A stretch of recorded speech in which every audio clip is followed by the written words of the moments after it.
Now, the main issues I would have assumed from not kind of keeping up with Doug Wilson in the last several years was, well, he's a Calvinist, and so he's going to have the standard sort of Calvinist errors. Apparently, according to Jeff Moss, who's a former CREC pastor converted to Orthodoxy a few years ago, Jeff sent me an essay that he wrote detailing and outlining some of the actual anti-Trinitarian made-up positions that Doug Wilson has, which I didn't know. This is kind of crazy.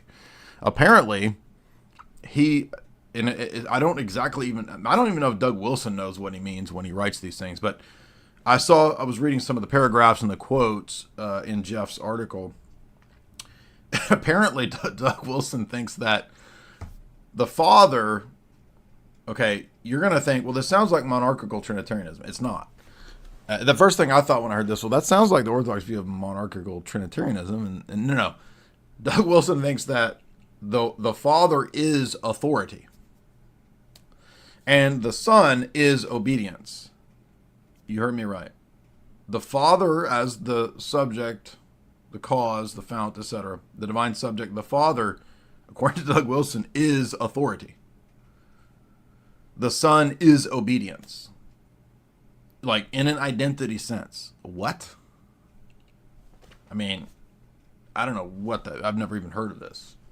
So apparently, I don't know if Doug Wilson heard people talking about monarchical Trinitarianism and then utilized that to put it into his patriarchal Calvinist mold. And so he thought he could capitalize on the idea of the Father as the fount and the monarchia of the triad and turn it into some sort of authority subjection role, is what it sounds like.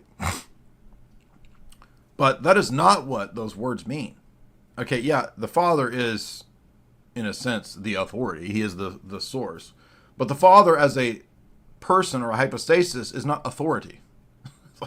It's bizarre. The Son is not, as a hypostasis, obedience. It's weird. And according to Jeff, but I've not looked into all of these positions. Again, I haven't even thought about this dude until he popped up on Tucker, and then I think he's on CNN more recently for